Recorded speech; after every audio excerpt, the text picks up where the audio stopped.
Hello, loyal viewers. Hi guys, welcome back or welcome to Dreamworks Switch to Life. And today we're going to be reviewing my favorite underrated movie of all time. That of course being Megamind. So I really enjoy this movie and looking around, there is not a single person who has seen this movie that actually hates it. And the reason? This movie is great. It has amazing animation, some real quality voice acting, but I think that the thing that really makes this movie stand out is its writing and humor.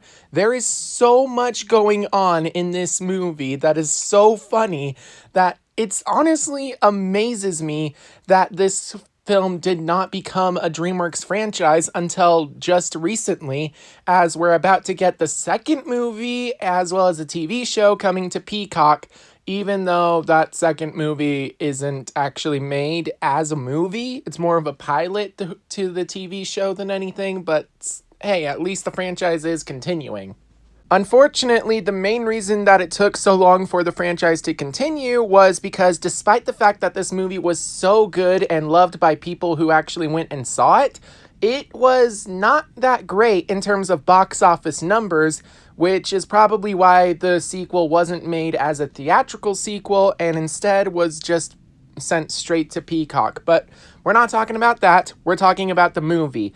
And again, I love this movie. The humor, the animation, the voice acting, even the music, which both the background music and the music that was included in this movie, I loved everything about this movie. It was amazing and phenomenal. And really, if you haven't seen it, you're wasting your life. So at this point, the movie is almost 14 years old. So with that in mind, spoilers ahead, but we're going to dive into the story. So the story is Megamind was an alien from a planet that was sucked into a black hole. So his parents, just like Superman from Krypton, decided to send him out in a rocket ship alongside another planet that was being sucked in, this one home to another baby who would later be named as Metro Man. And really, these two babies end up showing up on Earth, and while Metro Man was given a life of luxury, Megamind was sent to prison. Not really for anything he did, it was just where he managed to land, but still, it's nice that they didn't force him to go to prison just because he's an alien or anything. But they tried to give him a comfortable life as possible, and I'm glad that they did that. And yet, when it came to sending him off to school, or you know what, I'm just gonna say it, shul, Megamind being a blue alien wasn't really picked on for anything, as in he didn't have a lot of friends growing up, and unfortunately, he was kind of a loser. Metro Man, he actually looked normal, and at the same time, he had superpowers, which made him stand out and loved and adored by everyone. So Megamind, being the genius that he is, came up with a bunch of nifty inventions that managed to make him loved, but unfortunately they kept backfiring, and in the end, all he did was hurt the people around him. Metro Man kept standing up to protect those innocent, and eventually Megamind realized what his true purpose was. If being bad is the only thing he's gonna be good at, then he might as well be bad. So he became a full-on villain, and since then, he and Metro Man have been battling it out since the time that Megamind was actually sent to prison for crimes.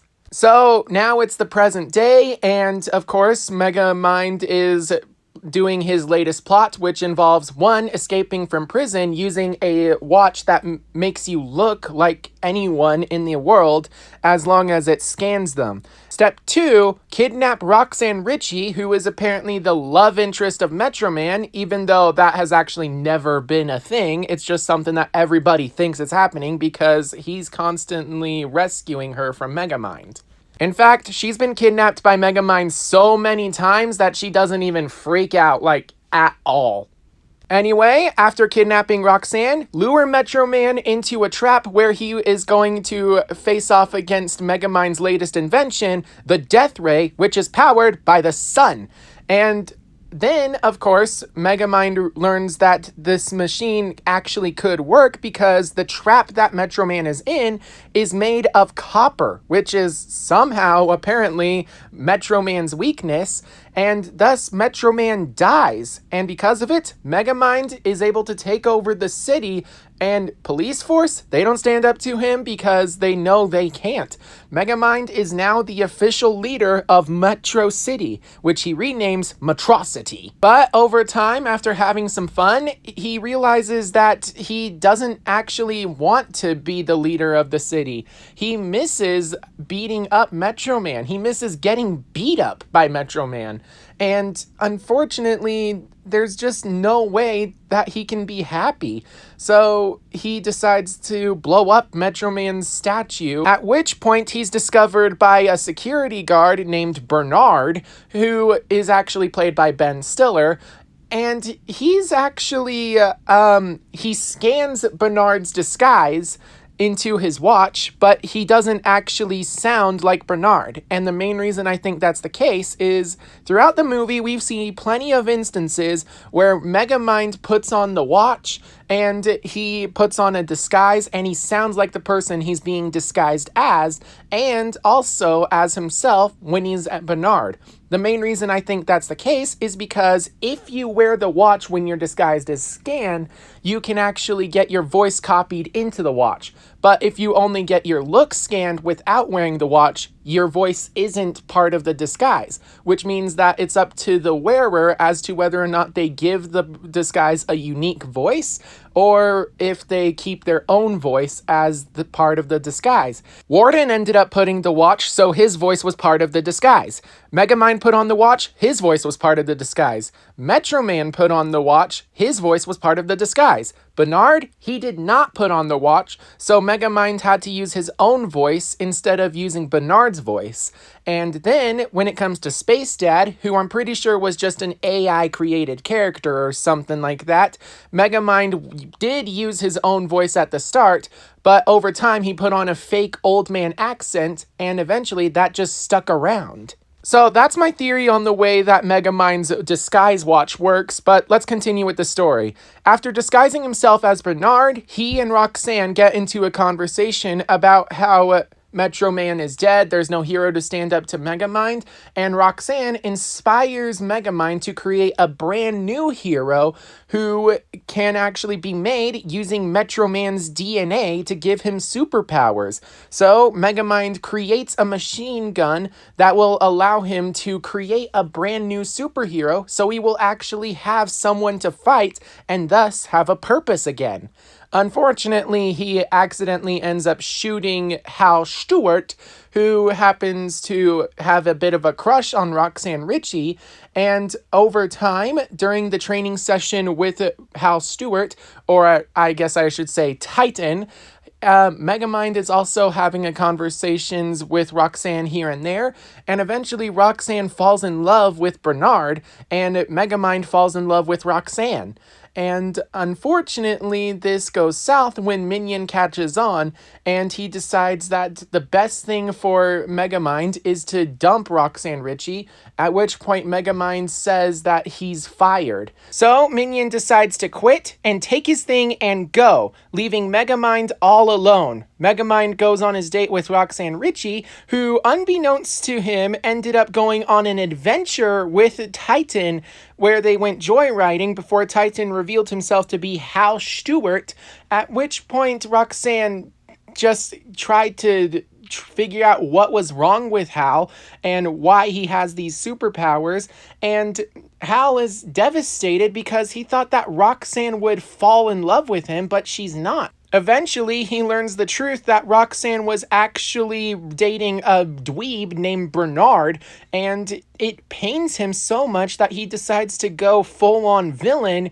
rather than be a hero, since the only reason he actually became a hero was to get the girl. So he wants to team up with Megamind. However, Megamind is going on his date with Roxanne Ritchie, at which point Roxanne accidentally reveals that the Bernard disguise is fake, and she's been dating Megamind the whole time, and her feelings are hurt, and it's just so frustrating and devastating to see all the pain that having the truth be revealed like that did to Megamind, and it's sad. So to the point where the only thing that he has left for him is his battle against Titan. But Titan doesn't bother showing up because he's planning his best way to team up with Megamind to be a villain. Eventually, Megamind confronts him about that, and that causes two of them to fight. Megamind, who wants to fight a hero and go to prison because of it, is forced to accept the fact that he's created a supervillain, and now he has to find some way to stop them by finding Metro Man's weakness, because Hal Stewart, or Titan, has Metro Man's powers. So, using Roxanne's advice, he ends up going to the place where Metro Man's lair is, only to discover that Metro Man is actually alive, and it turns out that he faked his own death because he was tired of being a superhero.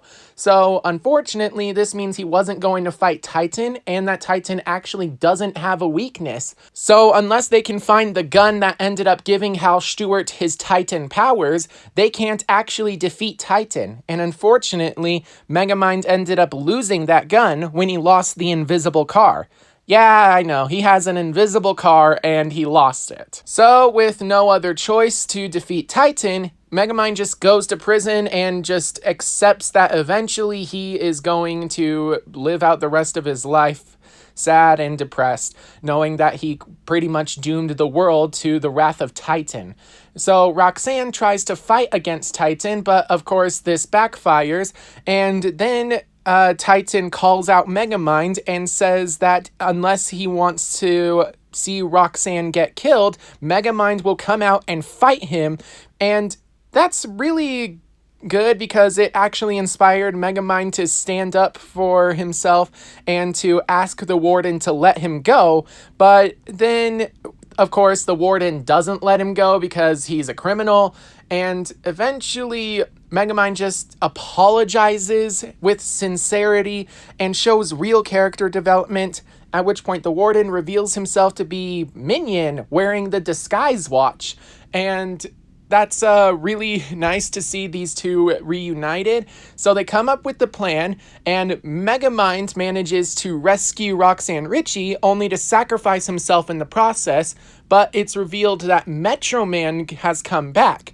Except that's actually not what happened. Turns out that Minion put on a Megamind disguise and he ended up sacrificing himself, while Megamind put on the Metro Man disguise and fought against Titan using a bunch of gadgets that made it look like he had Metro Man's powers. Eventually, Metromind ended up chasing off Titan by saying he should get out of Metrocity for good. And Titan is so scared that he actually does this, except for one thing. Megamind accidentally said Metrocity instead of Metro City, which revealed that Megamind was actually Metro Man, and thus Titan came back, and he fought against Megamind, and Megamind was pretty much powerless to defeat him until eventually they managed to find the invisible car, and with it, the diffuser gun that will take away Titan's powers. And so Titan ends up trying to kill Megamind and makes him fall to his death. Megamind then uses his gadgets to turn himself into a dehydrated cube, only to fall into the fountain and thus catch Titan off guard, and he manages to use the diffuser gun to defeat Titan once and for all, turning him into Hal Stewart, powerless and not a villain, and sent straight to prison. Megamind has become a full-on hero. He has redeemed himself in the eyes of everybody. He has taken on the role as being the superhero of the city after killing the previous superhero and stopping the latest supervillain.